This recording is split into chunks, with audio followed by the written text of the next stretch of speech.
қайырлы күн, құрметті әлеуметтік желі қолданушылар.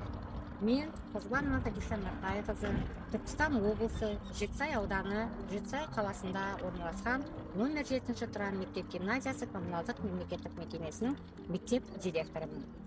Президентіміз Қасым-Жомарт Кемелұлы Тоқаевтың бастамасыменен басталған Таза Қазақстан экологиялық акциясы жобасының аясында номер 7-ші тұран мектеп гимназиясы да өз іс-шарасын жүйелі түрде атқарып келуде. Бүгінгі таңда біздің мектебімізде Таза Қазақстан экологиялық акциясы бойынша әр сенбі күні сенбіліктер ұйымдастырылды. Сонымен қоса отырып, мектебімізде көптеген жобалар іске асырылды. Менің мектебім, менің ағашым атты жоба акциясының негізінде мектеп ауласына көптеген ағаштар отырғызылды.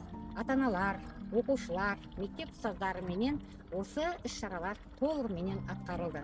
Бүгінгі таңда біздің мектебіміздің ауласында 2000-ға жуық түп ағаштары отырғызылып, сонымен қоса роза, раушан гүлдері де толық отырғызылған. Мектеп ауласы бүгінгі таңдағы осы Таза Қазақстан экологиялық акция негізінде мектеп оқушыларымыз экологиялық мәдениетті қалыптастыруда, табиғатты аялауды, қоршаған ортаны таза ұстау бағытында көптеген іс-шараның негізінде жүзеге асырылды десек те болады.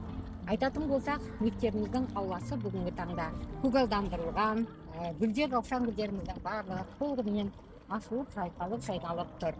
Бұл бір күндік акция емес. Таза Қазақстан экологиялық акциясы әрқашанда егеменді еліміздің таза болып қалыптасуына әрбір азаматтың атқаратын іс-шарасы деп білеміз. Барлықтарыңызды Таза Қазақстан экологиялық акциясына түгелдей қатысуға шақырамыз.